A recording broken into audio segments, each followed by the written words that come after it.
Einstein نے اس theory میں بتایا ہے کہ اس کائنات میں ٹائم تمام مقامات اور لوگوں کے لیے اسٹیٹک نہیں بلکہ مختلف ہوتی ہے اور یہ مقامات کے اعتبار سے بدل سکتی ہے۔ لہٰذا اگر کوئی شخص اس کائنات میں روشنی کی رفتار سے سفر کر پائے تو اس کے لیے ٹائم رک جائے گا۔ بسم اللہ الرحمن الرحیم، السلام علیکم۔ آج کی ویڈیو میں ہم جاننے کی کوشش کریں گے کہ آخر براق کیا ہے۔ براق ایسی سواری جس پر حضرت محمد مصطفیٰ صلی اللہ علیہ وسلم جنہوں نے معراج کی رات جو ہے سفر کیا، جو کہ اللہ سے ملاقات کی، جو ہے قبلہ اول پر گئے، وہاں پر نبیوں کی امامت کی، پھر جو ہے واپس آئے، جو کہ براق پر گئے تھے۔ آخر براق کیا ہے، کون سی سواری ہے، اور احادیث کی کتابوں میں اور حضور نے ہمیں کیا بتایا ہے براق کے حوالے سے، اور بھی جو بھی چیزیں ہوں گی ہم اس ویڈیو میں جاننے کی کوشش کریں گے کہ براق کی آخر رفتار کیا ہے، آخر کس رفتار سے حضور کو وہ جو ہے سوار ہوئے حضور، اور جو ہے وہ لے کر سدرۃ المنتہا تک پہنچا، کیا اس کی سپیڈ ہے۔ ہم اس ویڈیو میں اپنی عقل کے حساب سے جاننے کی کوشش کریں گے۔ تو چلیے آج کی یہ ریئیکشن ویڈیو شروع کرتے ہیں۔ اگر آپ بھی اس طرح کی ریئیکشن ویڈیوز وغیرہ دیکھنا چاہتے ہیں تو ہمارے چینل کو سبسکرائب کر لیں تاکہ آنے والی لیٹسٹ ویڈیوز آپ کو ملتی رہیں۔ تو چلیے آج کی ویڈیو شروع کرتے ہیں۔ انسانی تاریخ کی سب سے تیز رفتار سواری کیا ہو سکتی ہے؟ گھوڑے، موٹر سائیکل، کارز، جہاز یا ایروپلین؟ لیکن آج سے 1400 سال قبل ایک ایسی بھی سواری موجود تھی جس کی رفتار بجلی کی مانند تھی۔ اس بجلی جیسی تیز رفتار سواری کا نام براق تھا، وہ سواری جس پر بیٹھ کر نبی صلی اللہ علیہ وسلم سفر معراج پر گئے۔ بے شک براق کی خصوصیات کیا تھی، اور جب نبی اس پر سوار ہونے لگے تو وہ بے لگام کیوں ہو گیا؟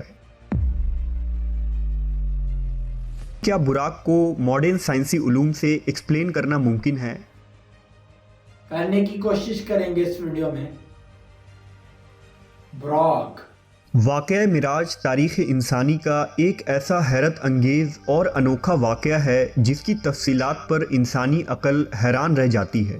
اگر انبیاء کرام کی تاریخ کو دیکھا جائے تو معلوم ہوتا ہے کہ اللہ نے اپنے برگزیدہ رسولوں اور نبیوں کے ہاتھوں سے مختلف معجزات ظاہر کیے۔ بے شک ہر نبی کو اپنے عہد، زمانے اور علاقے کے مطابق معجزات سے نوازا گیا تھا تاکہ ان کے امتوں پر حق واضح ہو جائے۔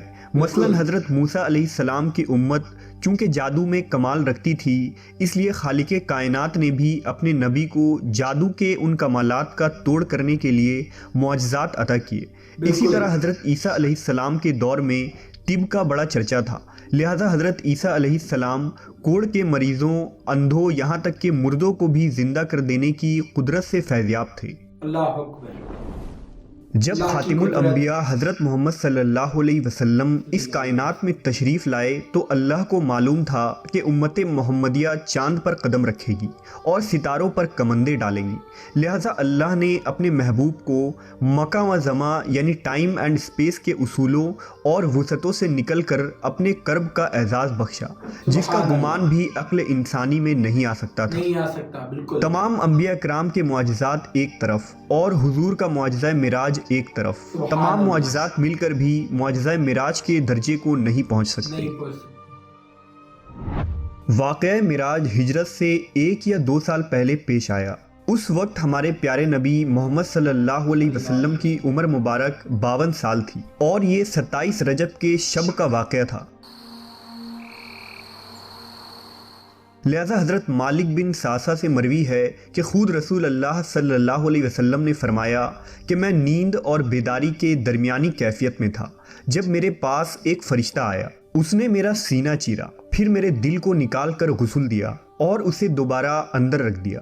پھر ایک سواری لائی گئی جو خچر سے چھوٹی اور گوش دراز سے بڑی تھی، اس کا رنگ سفید تھا، اسے براق کہا جاتا تھا، بس مجھے اس پر سوار کرایا گیا۔ روایت ہے کہ حضور براق پر سوار ہو کر بیت المقدس پہنچے تو براق سے نیچے اترے اور اس کے لگام کو اس ستون کے ساتھ باندھ دیا جس کے ساتھ انبیاء کرام نے اپنے سواریوں کے لگام باندھے رکھے تھے۔ اس کے بعد نبی صلی اللہ علیہ وسلم مسجد اقصیٰ میں داخل ہو گئے۔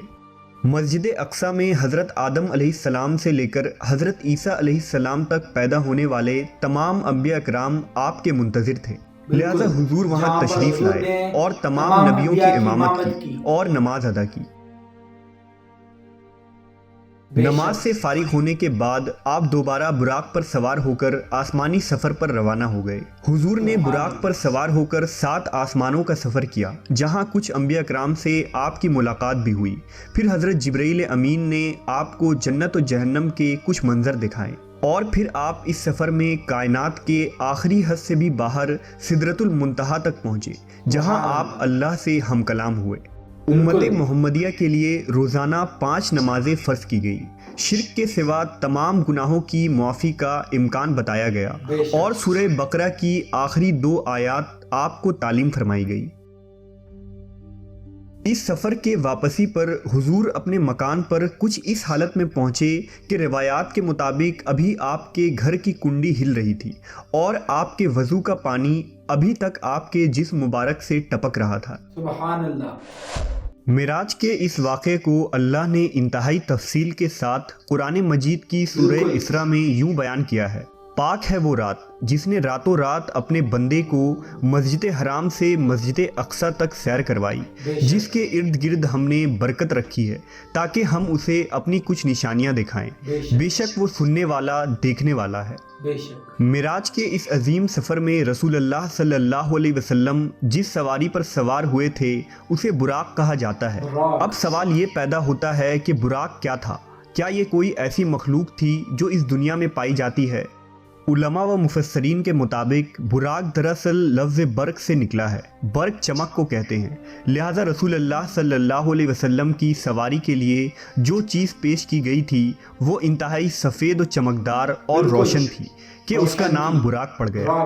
یہ بھی کہا گیا ہے کہ براق کو اس لیے براق کہا جاتا ہے کہ وہ برق یعنی بجلی کی چمک کے مانند اس کی رفتار ہے۔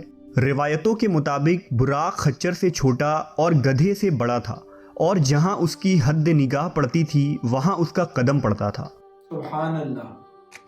علماء کے ذہن میں یہ سوال بھی پیدا ہوا کہ اللہ نے حضور کی سواری کے لیے براق کا ہی انتخاب کیوں کیا، جبکہ وہ اس بات پر قادر ہے کہ بغیر کسی سواری کے آپ کو سفر کے تمام مراحل طے کروا دیتا۔ لہذا فتح الباری کے مصنف حافظ ابن حجر نے اس ضمن میں لکھا ہے کہ اسراء و معراج کے سفر میں سواری کے چناؤ میں بڑی حکمت ہے، حالانکہ اللہ اس بات پر بھی قادر تھا کہ اپنے نبی کے لیے زمین کو سکڑ دیتا، لیکن اللہ نے سواری کا انتظام اس لیے کیا تاکہ اللہ کے رسول کو انسیت و مانوسیت ہو، کیونکہ بادشاہ جب اپنے مقربین کو اپنے دربار میں بلاتا ہے تو اس کے لیے سواری روانہ کرتا ہے۔ کچھ علماء براق کو ایک جنتی جانور قرار دیتے ہیں جو خصوصاً معراج کی رات کو ہی حضور صلی اللہ علیہ وسلم کی سواری کے لیے اس زمین پر آیا تھا۔ لہٰذا امام ترمذی نے ایک روایت نقل کی ہے کہ جب جبرائیل علیہ السلام نے براق کی لگام تھامی اور رسول اکرم صلی اللہ علیہ وسلم کو اس پر سوار ہونے کی دعوت دی تو براق حضور کو دیکھ کر کانپ اٹھا اور بے لگام ہو گیا۔ لہذا جبرائیل امین نے اس سے کہا کہ ٹھہر جا، اللہ کی قسم رسول اللہ سے بہتر کوئی شخص اس سے پہلے تجھ پر سوار نہیں ہوا۔ لہٰذا جب تاجدار کائنات محمد صلی اللہ علیہ وسلم براق پر سوار ہوئے تو وہ فخر و مسرت سے ناچنے لگا کہ آج اسے اس عظیم شخصیت کی سواری ہونے کا لازوال اعزاز حاصل ہو رہا ہے۔ بعض علماء نے یہ بھی لکھا ہے کہ براق کا چہرہ انسانی چہرے کی مانند ہے اور انسان کی طرح سننے اور سمجھنے کی صلاحیت بھی رکھتا ہے، لیکن قرون وسطیٰ یعنی خصوصاً بنو امیہ اور بنو عباس کے دور حکومت کے مسلمان فنکاروں، شاعروں اور مصوروں نے جس طرح براق کی تصویر کشی کی ہے اس کا کوئی ثبوت قرآن و سنت یا تاریخ کے کسی بھی کتاب میں موجود نہیں ہے۔ ان پینٹنگز میں عام طور پر براق کو ایک ایسے مافوق الفطری گھوڑے جیسا بنایا گیا ہے جس کے سر کی جگہ ایک عورت کا چہرہ دکھایا جاتا ہے۔ ایسی کوئی دلیل اسلامی روایات سے تو نہیں ملتی، البتہ دوسرے مذاہب اور قوموں میں اس طرح کی دیویوں کی خیالی تصویر ملتی ہے، اور ممکن ہو کہ اجمی مسلمانوں نے انہی تصویروں سے متاثر ہو کر انہیں براق پر چسپاں کر دیا ہو، جبکہ براق نر تھا یا مادہ اس کے متعلق بھی کوئی مستند شواہد موجود نہیں۔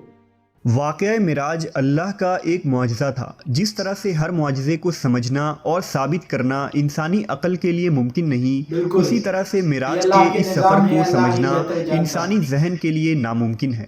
لیکن جدید فزکس نے گزشتہ صدیوں میں ایسا نظریہ پیش کیا ہے جو قابل غور ہے۔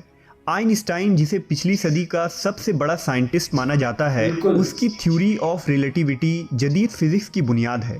آئنسٹائن نے اس تھیوری میں بتایا ہے کہ اس کائنات میں ٹائم تمام مقامات اور لوگوں کے لیے اسٹیٹک نہیں بلکہ مختلف ہوتی ہے، اور یہ مقامات کے اعتبار سے بدل سکتی ہے۔ لہٰذا اگر کوئی شخص اس کائنات میں روشنی کی رفتار سے سفر کر پائے تو اس کے لیے ٹائم رک جائے گا۔ بالکل۔ اس نے ایک مثال پیش کیا کہ اگر کوئی شخص ایک ایسے سواری میں سفر کر رہا ہو جس کی رفتار لائٹ کے برابر ہو تو اس کے لیے وقت تھم جائے گا، اور جب وہ شخص کئی سالوں بعد اس زمین پر واپس آئے گا تو یہاں کچھ ہی سیکنڈ گزرے ہوں گے۔ وقت کے اسی فرق کو فزکس میں ٹائم ڈائلیشن کہتے ہیں۔ اس سائنسی ٹرم کو سمجھنا سفر معراج اور براق کو سمجھنے کے لیے بہت ضروری ہے، کیونکہ براق کی رفتار بھی روشنی یعنی برق کی رفتار کے برابر تھی، اسی وجہ سے اس سواری کا نام براق تھا۔ لہٰذا آپ صلی اللہ علیہ وسلم جب اس رفتار سے سفر معراج کرنے کے بعد واپس تشریف لائے تو وقت بالکل نہیں گزرا تھا، اور آپ نے کئی سالوں کا سفر چند لمحوں میں ہی طے کر لیا تھا، جسے آج 21ویں صدی کی سائنس ٹائم ڈائلیشن کی شکل میں تسلیم کرتی ہے۔ بالکل۔ لیکن آج بھی انسان اسپیس ٹیکنالوجی میں اتنا آگے نہیں بڑھا کہ ہر سوال کا جواب سائنس کی بنیادوں پر دے سکے۔ مثال کے طور پر اگر کوئی شخص لائٹ کے اسپیڈ سے ٹریول کرتا ہے تو اس کا جسم ماسلیس ہو جاتا ہے اور اسے انفائنائٹ انرجی کی ضرورت ہوتی ہے، جو بظاہر انسانوں کے لیے ناممکن ہے، لیکن اللہ کی ذات کے لیے نہیں، کیونکہ وہ ہر چیز پر قادر ہے۔ لہٰذا اس رات اللہ نے نبی صلی اللہ علیہ وسلم کے جسم مبارک کو اس سفر کے لیے وہ عظیم قوت بخشی تھی۔ واقعہ معراج حضور کا ایک دائمی معجزہ ہے جس کی حقانیت اور سچائی نئے نئے سائنسی انکشافات کے ساتھ واضح ہوتی جائے گی۔ جیسا کہ کسی شاعر نے کہا کہ پھیلائے ہوئے گوشۂ دامن تجسس سائنس محمد کا پتہ پوچھ رہی ہے، صلی اللہ علیہ وسلم۔ لائک اور سبسکرائب ضرور کر لیں اس چینل کو۔ تو جی یہ ویڈیو آپ نے دیکھی، سائنس کبھی نہیں سمجھ سکتی معراج مصطفیٰ کو، سائنس کتنی بھی ترقی کر لے۔ آپ نے یہ فزکس کا فارمولا دیکھا جو کہ اسے ثابت ہوتا ہے کہ حضور اکرم صلی اللہ علیہ وسلم روشنی کی اسپیڈ سے جو ہے براق پر سفر کیا تھا حضور اکرم صلی اللہ علیہ وسلم نے۔ اگر ہم سائنس کو نہ بھی مانیں تبھی بھی ہمارا ایمان ہے کہ جو ہے معراج مصطفیٰ حضور اکرم صلی اللہ علیہ وسلم نے کیا، اور کس طرح وہ جو ہے بیت المقدس پھر جو ہے اللہ سے ملاقات کی، اور جو ہے آپ نے یہ ویڈیو دیکھی۔ اس طرح کی اور ویڈیوز ہمارے چینل پر اپلوڈ ہے، آپ وہ بھی واچ کر سکتے ہیں۔ آپ نے دیکھا کس طرح جو ہے اللہ تعالیٰ سے ملاقات کی۔ اس میں جو ہے حضرت جبرائیل علیہ السلام جو ہے حضور کے ساتھ تھے، پر ایک مقام آیا جہاں پر حضور اکرم صلی اللہ علیہ وسلم نے دیکھا کہ حضرت جبرائیل علیہ السلام وہاں پر رک گئے۔ حضور نے کہا کہ آگے چلو، پر حضرت جبرائیل علیہ السلام نے کہا کہ میں اس سے آگے نہیں چل سکتا کیونکہ یہ میری حد ہے، اگر میں اس سے آگے چلوں گا تو میرے پر جل جائیں گے۔ حضرت جبرائیل علیہ السلام تمام ملائکوں کے جو ہے سردار ہیں، انہوں نے کہا کہ میں آگے نہیں چل سکتا، پر حضور اکرم صلی اللہ علیہ وسلم نے آگے تک سفر کیا اور اللہ تعالیٰ سے ملاقات کی۔ سبحان اللہ۔ معراج کا واقعہ یقیناً بہت ہی ہمیں جو ہے ہم نے بہت دفعہ سنا ہے، اور جیسے جیسے سنتے ہیں اور ہمیں نئی نئی چیزیں سائنس کی روشنی میں پتہ چلتا ہے کہ کتنا جو ہے تیز رفتار جو ہے براق تھا جس پر حضور نے سواری کی، اور کس طرح جو ہے سواری کی اور جو ہے واپس آئے۔